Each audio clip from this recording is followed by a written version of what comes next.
dear students, let us continue our chapter, the first chapter, the fundamental unit of life, and that is the cell.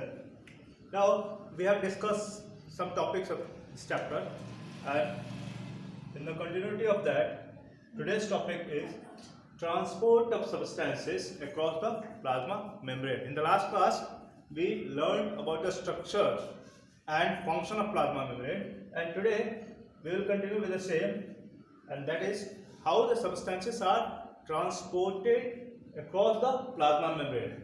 We very well know that plasma membrane is a semi-permeable membrane. Semi-permeable membrane, that means substances can move in and out in a selective way. Not all the substances, it depends upon the plasma membrane to allow which substances will be released out and which will be taken in. That is also dependent on certain criteria we will discuss in the follow through. Plasma membrane is playing a crucial role that it allows the in and out of substances required or essential for the betterment of the cell. Now why substances are imported or exported? What is the need for the substances to get in or to get out? Let me explain in this way. Suppose, dear students, suppose you have two jars or containers, okay, of same capacity or maybe different capacity, no problem, and they are filled with fluid, okay, they will filled with fluid. Now suppose this is the conditioner, this is, suppose both of them are containing water, this is also containing water. Now if you connect these two jars, what will happen? Water or the liquid from this container in which the amount is more will start moving to the container which is having less, and this movement of water or the fluid will continue until the level of the liquid becomes same in the two containers. This is suppose first case, and this is the second case. When there will be equilibrium is when the amount of fluid in both the container, the level of the fluid in fact in both the containers will become same, the flow will stop. Got it? In the same way, suppose this was a cell. Here I have explained by taking example of two containers. Now consider the same situation with cell and its surrounding. Cell and its surrounding. You know very well, cell is the center of all the metabolic activities like respiration, excretion, and all those activity, biological activities are going on. So suppose this is cell, this is the surrounding, suppose this is surrounding of a cell, got it, and this is the cell. Here metabolism is going on. As a result, some waste are produced, and let it be the carbon dioxide, got it, carbon dioxide is produced and oxygen is taken in rather. So when carbon dioxide is produced here, the amount of carbon dioxide here will be much greater than that of the outside. In the same way, amount of oxygen outside the cell will be more than the cell. So what will happen? Oxygen will start moving in and carbon dioxide will start moving out, and this will keep on moving until the amount of carbon oxygen outside the cell becomes same to that of the oxygen present inside the cell. Let us consider an example of a fluid. Suppose we talk about water. Each and every cell contains water, as well as its surrounding also contains water. Now suppose the amount of you drink water, we used to drink water, and what happens?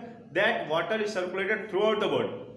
After a prolonged thirst, we go to have some drink. When we drink, it is distributed to different part, and each and every cell. How it happens? Suppose here is water and here is less amount of water. What will happen? Water from the outside through the plasma membrane will start getting in, and it will keep on going in until unless the amount of water both inside the cell and outside the cell becomes same. And when that type of condition is achieved, that movement of substances will stop. That condition is called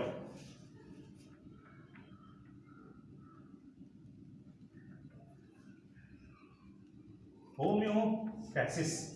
Homeostasis. That means substances are allowed to move in or out until unless a condition called homeostasis is achieved by the cell or the surrounding. Homeostasis means same condition inside the cell and outside the cell. Is it clear now? Okay. Now let us move to our topic. The transportation. Dear students, in our body, different type of substances are to be transported. It may be gases, it may be liquids, it may be solids, it may be useful substances, it may be waste substances, it may be micro molecules, it may be major molecules, it may be proteins, it may be ions, and so and so. So when the substances all which are to be transported are not of same type, then how a single system or same type of system of transportation can be sufficient to transport all those substances?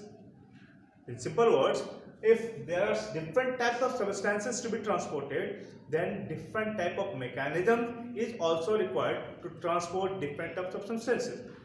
And depending upon those, the three type of transport system are there within the body. They are active transport, passive transport, and bulk transport. The three type of transport system in our body are active transport, passive transport, and bulk transport. Active transport is the transport. The name indicates active. That means doing work, vigorous, active, live. This means this is the transport system in which ions, glucose, and other molecules are transported across the membrane, and this requires expensive energy. This active transport requires expensive energy. That means substances are transported by consumption of energy. And of course, in previous classes you have learned that energy is stored in our body in the form of ATP. So in active transport, ATP is consumed. How ATP is consumed, that also you know. ATP is firstly broken into ADP and then it can be used for various metabolic activities. So in active transport, ATP or the energy is required. In the passive transport, the name indicates less energy or no energy required. In passive transport, energy is not required. Then how it happens, how it takes place, how it is possible? That is possible by the virtue of concentration gradient. This word also you know very well because we have learned in previous classes about the word concentration gradient. Here also you came to know concentration gradient. The amount of concentration, the concentration inside or the concentration outside. The situation of concentration inside or the situation of concentration outside is called concentration gradient. So passive transport doesn't require expense of energy. It takes place by the virtue of concentration gradient. That means from the higher concentration to the lower concentration, substances are moved. This type of transportation is completed by mainly two type of phenomena. They are the diffusion and the osmosis. Diffusion and the osmosis. We will discuss later on part 5 each and every word, the diffusion and the osmosis. Today I don't want to confuse you more, so I am just briefing about the total mechanism of the transportation system in our body. So passive transport system is completed by two processes, two phenomena, and they are diffusion and the osmosis. Again, osmosis may be of two types, endo-osmosis and exo-osmosis. Endo, the word endo means inside. Suppose this the osmosis which takes place inside, matlab the substances which are transported inside the cell is called endoosmosis, and if the substances are moved out from the cell by the process of osmosis, that is called exosmosis. So passive transport is completed by diffusion and osmosis, and osmosis is again completed by two steps, two processes. They are endoosmosis and exosmosis. The next is bulk transport. What is the meaning of bulk? Bulk means huge amount, more amount. So this is the transport system in which substances are moved in bulk, in large amount. Here macromolecules are also transported. Here gases and mostly fluids are transported. Here ions, sugar molecule and water is transported. Here water